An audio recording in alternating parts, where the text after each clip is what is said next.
Ukraine যুদ্ধ থামানোর লক্ষ্যে মার্কিন আইন প্রণেতারা একটি নতুন খসড়া বিল প্রকাশ করেছেন। এই বিলটির মূল উদ্দেশ্য হল রাশিয়ার উপর অর্থনৈতিক চাপ বাড়ানো। এতে মূলত মস্কোর জ্বালানি খাতকেই লক্ষ্য করেছে মার্কিন সেনেট।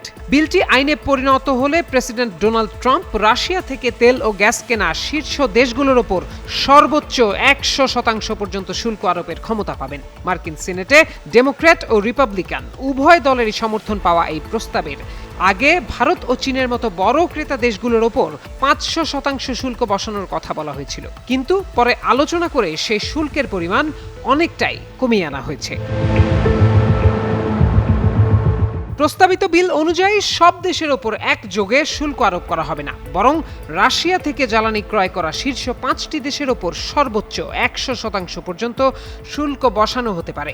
মস্কো থেকে অপরিশোধিত খনিজ তেল আমদানিতে শীর্ষ 5 দেশ হল ভারত, চীন, স্লোভাকিয়া, হাঙ্গেরি ও আজারবাইজান। অন্যদিকে প্রাকৃতিক গ্যাস আমদানিতে শীর্ষে রয়েছে চীন, ফ্রান্স, জাপান, হাঙ্গেরি ও বেলজিয়াম। তবে যুক্তরাষ্ট্রের জাতীয় স্বার্থ বিবেচনায় প্রেসিডেন্ট চাইলে যে কোনো দেশের ক্ষেত্রে এই শুল্ক বা নিষেধাজ্ঞা মওকুফ করার ক্ষমতা রাখবেন।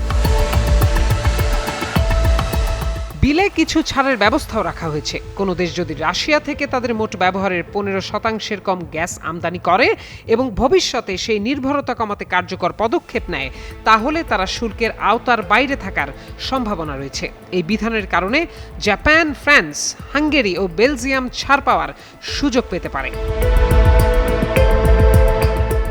শুধু বিদেশি ক্রেতাদের লক্ষ্য করেই নয়, রাশিয়ার জ্বালানি অবকাঠামো ও আর্থিক ব্যবস্থাকেও এই বিলের আওতায় আনা হয়েছে। এতে রাশিয়ার শ্যাডো ফ্লিট বা গোপন তেলবাহী ট্যাঙ্কার বহরের ওপর নিষেধাজ্ঞা, central bank of the Russian federation সহ বিভিন্ন রুশ আর্থিক প্রতিষ্ঠানের বিরুদ্ধে ব্যবস্থা এবং ইয়ামাল এলএনজি ও আর্কটিক এলএনজি 1, 2 ও 3-এর মতো বড় সরকারি জ্বালানি প্রকল্পের ওপর নিষেধাজ্ঞার প্রস্তাব রাখা হয়েছে।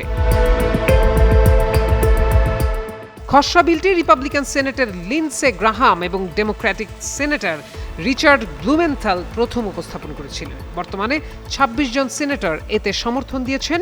প্রেসিডেন্ট ট্রাম্পও বিলটি দ্রুত পাশ হওয়ার সম্ভাবনার কথা জানিয়েছেন। প্রত্যয় দাস, যুগান্তর নিউজ।